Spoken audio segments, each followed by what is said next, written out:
2023 बड़ा happening year था।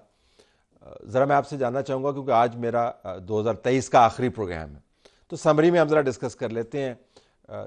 Biggest event आपकी नज़र में क्या है 2023 का?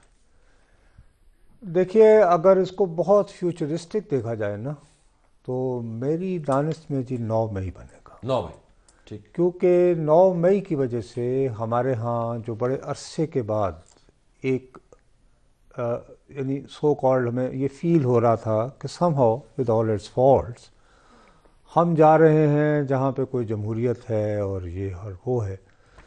मुझे इससे करीब करीब का वाक़या जो है वो मिलता है जब 81 में वो एक तैयारा अगवा हो गया था और फिर उसके बाद से कि चिरागों में रोशनी नहीं रही थी बहुत अरसे तक।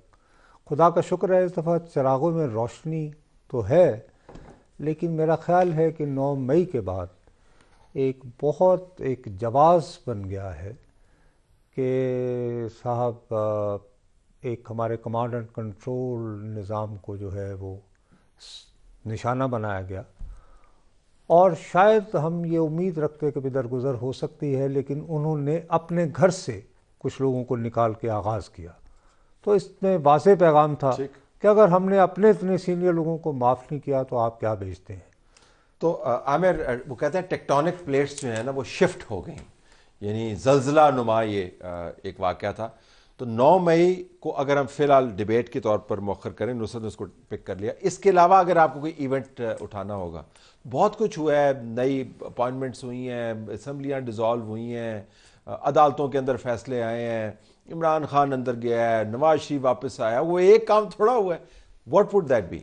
देखें, परवेज़ इलाही की जो गिरफ्तारी है ना, वो शुरू होती है चिड़ियाघर से।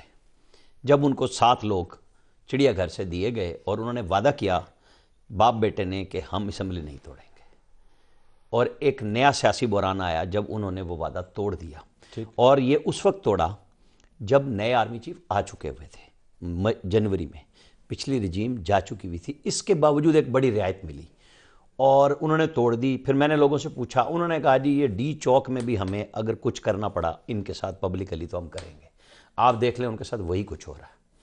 ये असम्बली तोड़ने, अगर ये ना टूटती शायद कुछ सियासत और होती। वादा जो ये करके आए थे हमारे लिए और आपके लिए ये है कि जिन लोगों का टोटल तकिया ही सिर्फ उसके ऊपर था कि जी आपको सियासत किसके साथ करनी है, सारी ज़िंदगी आप रियासत के साथ चलते आए और अब आप बदल रहे हैं। मेरे हिसाब किताब में पंजाब की असम्बली टूटना वो खान साहब के लिए तो हो ही गया मुश्किल।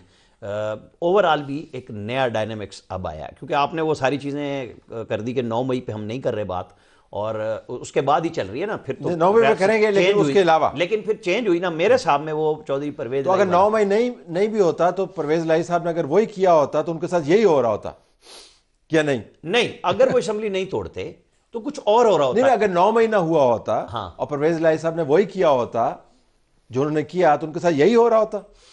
मेरा पीटीआई ज्वाइन ना की होती तो यही हो रहा होता। नहीं, उनका ना, मैं आपको बताऊं, चौधरियों को 9 मई से कोई ताल्लुक नहीं। हाँ, वही मैं कह रहा हूं ना, वो ना जो उन्होंने हरकतें की जो उसका भुगत रहे हैं। वो जिनको वादा करके आए थे वो नई रिजीम के लिए बहुत, उन सब के लिए जवाब देना मुश्किल हो गया था जिन्होंने ये रास्ता दिया था। आपका व्हाट्स योर इवेंट? अच्छा, एक मेरी नज़र में 9 में, बिकॉज क्योंकि इसकी मुख्तलिफ सिग्निफिकेंस इस एतबार से भी है कि स्टेट की रेट चैलेंज हुई, और हमने बहुत कम देखा है पाकिस्तान की तारीख में स्टेट की रेट, क्योंकि बहुत दफ़ा चैलेंज हुई है कि स्टेट ने अपनी रेट इस्टेब्लिश करके दिखाई उसके बाद। सो उस एतबार से इसकी इंपॉर्टेंस और सिग्निफिकेंस इसलिए भी है कि सियासी लोगों को जज्बाती करके जहाँ पहुँचाया गया, एक ये दुख भरी बात भी है कि वो उसके अंदर फिर फंस गए और जो उनके लिए नताइज निकले। लेकिन इस एतबार से भी बहुत अहम था कि एक सियासी जमात जो पिछले कम अज़ कम एक आधी दहाई से तो उसके एक ऐसी एक पोजीशन पीटीआई की रही है कि लगता था कि अब आने वाली सियासी जमातों में ये ऊपर ही रहेगी उन बाकी 2 सियासी जमातों के मुकाबिल। लेकिन वो जिस तरीके से बिखर गई जमात, मैं समझती हूँ कि ये बहुत बड़ा एक शॉकर था सब लोगों के लिए, इंक्लूडिंग जो ए पॉलिटिकल होने का अपने मुंह से दावा किया गया और रिग्रेट किया गया अपने एक्शंस के ऊपर कि हमने जो गलतियां की उसको हम रिग्रेट करते हैं। ये भी पाकिस्तानी तारीख के अंदर वैसे कह दिया जाता है, लेकिन ऑन द रिकॉर्ड आकर ये नहीं कहा जाता कि अब हमने फैसला किया कि हम गैर सियासी होंगे। वो मटीरियलाइज हुआ या नहीं, that is a separate debate. I think Pakistan की तारीख के ये बड़े वाकयात थे, बड़ा वाकयात है। इमरान खान की गिरफ्तारी नहीं याद?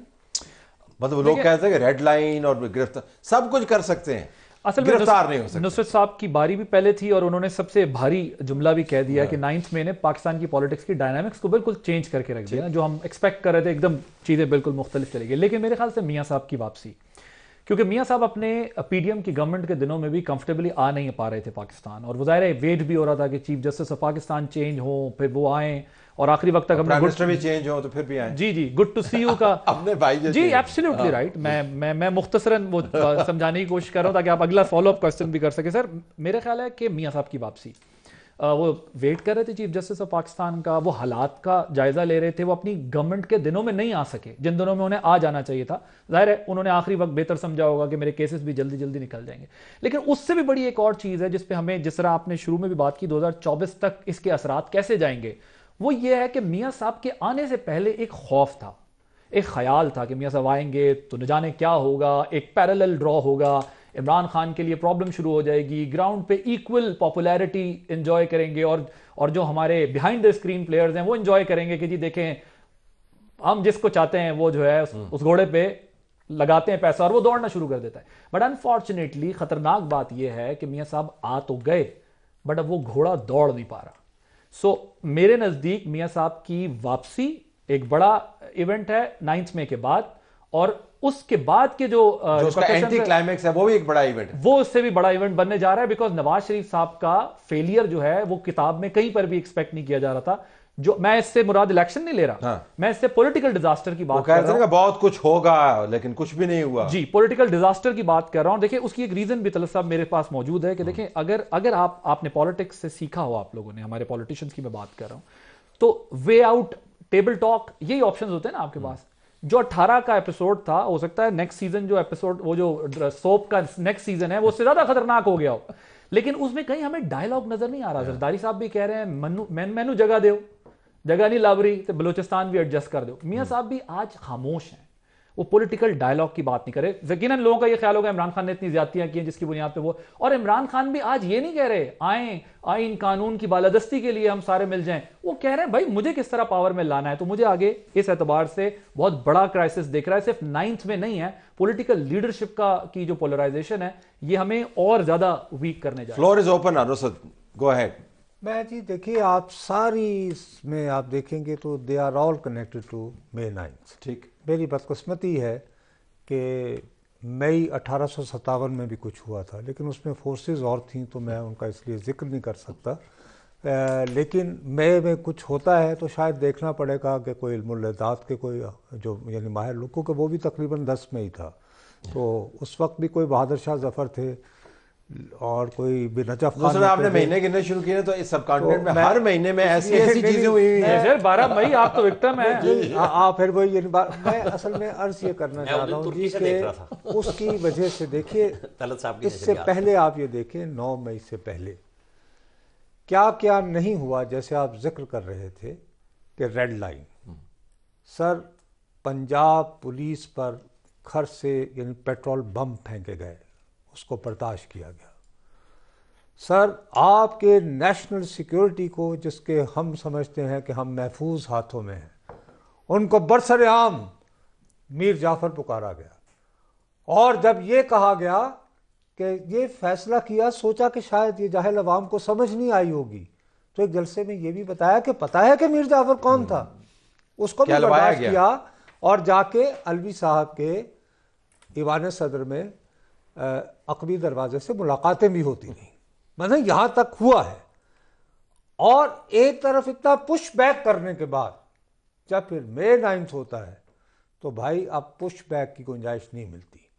उसके बाद हुक्म हाकिम एक फिक्रे का होता है कि आज से उनका नाम नहीं जाएगा। आज का लाभ उन्होंने बानी तहरीक इंसाफ कहते हैं, नहीं मैं कहता हूँ, और उनकी जगह जो आए हैं उन्हें इन दिनों के चेयरमैन तहरीक इंसाफ या अजीत वो जो गौहर साहब आए हुए हैं, तो इसका मतलब है खुद भी अपने आप को इन दिनों के चेयरमैन कहते हैं। तो मैं अर्ज इसलिए करता हूँ क्योंकि आपने वैसे तो बहुत इवेंट्स हुए हैं, मेरे ख्याल में आमिर और इन्होंने भी जो कहे हैं, मतलब कि मियाँ साहब की वापसी। बहरहाल मैं यानी इस बात पर मुसिर हूँ कि अगर 9 मई ना हुआ होता शायद मियाँ साहब भी ना आते, और अगर आता भी तो फिर सफ़ेद जो है कबूतर इतनी आसानी से उनके हाथ पे ना बैठता। लेकिन अपने पाँव पे कुल्हाड़ी मारने का जो तरीका है, और जिस कुल्हाड़ी ने बड़े गहरे घाव भी दिए हैं, 9 मई तो था, it was really an explosion. लेकिन आपने असम्बलियों की तहलील का जिक्र किया, जिसके ऊपर बाद में पीटीआई ने बड़ी बहस की कि जी हमें ये करना चाहिए था, ये नहीं करना चाहिए था। जो अनरेवलिंग है लोकल पॉलिटिक्स की, जो तबाही है, उसका तो उससे बड़ा गहरा तल्लक है। असम्बलियाँ तहलील ना करते और इंतखाबात फिर इतनी तवालत में ना जाते, फिर कोर्ट्स बीच में ना कूदती, अ मिलियन थिंग्स। तलत साहब, मैंने जो बात कही ना परवेज़ इलाही वाली, उसको मुंतबिक करेंगे आप नवाज शरीफ की आमद पे। कहीं हमारी इस्टेब्लिशमेंट नहीं चाहती थी कि पंजाब और वफाक अब एक पार्टी के हाथ में हो। ये वो इस्टेब्लिशमेंट का मोहरा था जो परवेज़ इलाही की सूरत में उन्हें चाहिए था कि वो नून के साथ इनको बिठा के और अपनी मर्जी का चीफ मिनिस्टर रखते।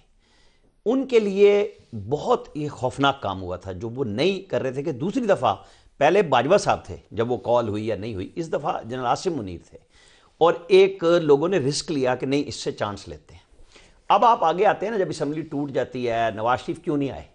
आदिल भाई जो बात कर रहे हैं, भाई नवाज शरीफ जब आ गए तो वो क्यों इतबार करें कि मेरे केसेस खत्म ना हो? वो तो सारे कह रहे थे जलसे करो, वो क्यों करें जलसे? भाई जिस बुनियाद पे आपने नाअहल किया उसकी अहलियत की वापसी की तो शर्त रखे ना, कि जब एक सजाएं गलत दी गई थी और बिल्कुल क्लियर बात है, तो वो तो अब जनवरी में जलसे करेंगे। ये उनका हो सकता है क्लाइमैक्स और एंटी क्लाइमैक्स जब वो पब्लिक डिफाइन करें नेक्स्ट ईयर में चला जाएगा, वो चलते हैं या नहीं चलते। लेकिन इसके बगैर जब उनका मानना यह था कि वो जो बहुत बड़ा एक स्पेक्टेकुलर इवेंट था, उन्होंने कहा कि हमने एक जलसा किया उनकी वापसी पर, वो स्पेक्टेकुलर इवेंट बना नहीं।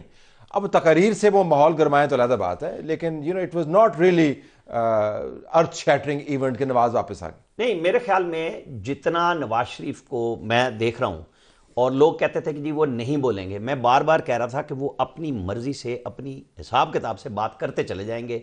उन्होंने 21 को आके हल्का फुल्का टच दे के बताया, 5 दिसंबर को उनका टच सानू लेके बैठ जाएगा, कभी मतलब कभी इस्लामिक टच है, कभी रियलिटी का टच है, कभी क्लैरिटी से बता रहा हूं। नवाज शरीफ वो नहीं है जो इमरान खान थे कि आप उनको उनकी मर्जी के बगैर जब चाहें बुलवा लें। वो बोलते रहे तोते की तरह कि इनसे अच्छा आर्मी चीफ नहीं, जनरल बाजवा से मैंने एक्सटेंशन इसलिए दी, फलां दी। नवाज शरीफ इस तरह की नहीं करते बातें, और अब भी वो नहीं मान रहे। बहुत सारे लोग तज्जिया ये करते हैं जी देखें, अगर राहील शरीफ के बारे में नवाज शरीफ ने कहा था जर्नैलों का जर्नैल है, जबकि वो बात सारी हो रही थी कि जो बुगटी साहब गए हैं इंटीरियर मिनिस्टर, उसके ऊपर ये सारी गुफ्तगू शुरू हो गई है कि जी ये एक दोबारा उनको दिखाया जा रहा है कि नवाज शरीफ अपनी मर्जी के मुताबिक चलेंगे। वो इस्टेब्लिशमेंट पहले भी जोर लगा चुकी है, अब भी वो जल्द से अपनी मर्जी के हिसाब किताब से करेंगे, और वो प्लान कर चुके हैं। हार जीत कितनी होनी है, वो स्टेट की जो नुसरत साहब ने बात कर दी ना कि हमला कर दिया और रेड लाइन तब अबूर हुई, वो सबके लिए मसला बन गया ना। उनके अपने रैंक एंड फाइल में आ गया इशू, उन्होंने सजाएं भी दे दी, इसीलिए दे दी, अब रास्ता भी नहीं मिल रहा।